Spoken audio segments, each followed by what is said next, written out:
For Keith Collier, walking the halls of the Petersburg YMCA is like a homecoming of sorts. Born and raised in this particular Y.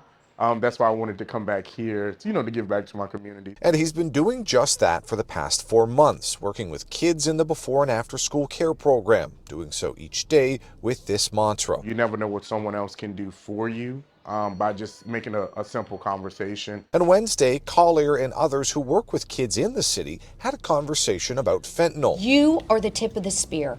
Everyone sitting here has an opportunity to save a life by having a difficult or an easy conversation. The event was led by First Lady Suzanne Youngkin as part of her It Only Takes One initiative to raise awareness about the dangers of the drug. We have really prioritized the communities that need to hear this message the very most because we know we can make the biggest impact there. According to the most recent data, Petersburg has the second worst rate per capita of fentanyl deaths of 101.8 per 100,000 people, second only to Richmond at 115.8 and well above the state average of 22.3.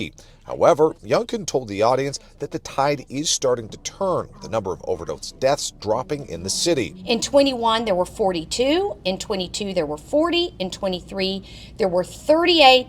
And in 2024, thus far, there have been 15, over half the year. And she adds that's happening statewide, with deaths predicted to drop 25% this year compared to the all-time high in 2021. So I think this collaborative effort, which is leveraging law enforcement, bipartisan legislation, awareness, health initiatives, I think it's all working. Along with teaching attendees about fentanyl and how to talk to the kids they work with about it, they were also trained how to administer naloxone, which reverses the effects of an overdose.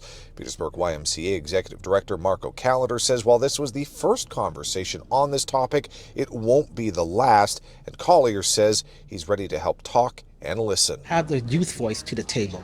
Let's meet the kids where they are and bring their concerns to them because they're experiencing these things that we are not seeing. We have some work to do in Petersburg, just being a product of the city.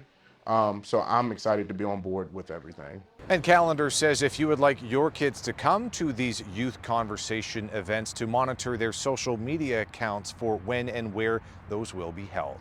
At the Petersburg YMCA, Cameron Thompson, CBS 6 News.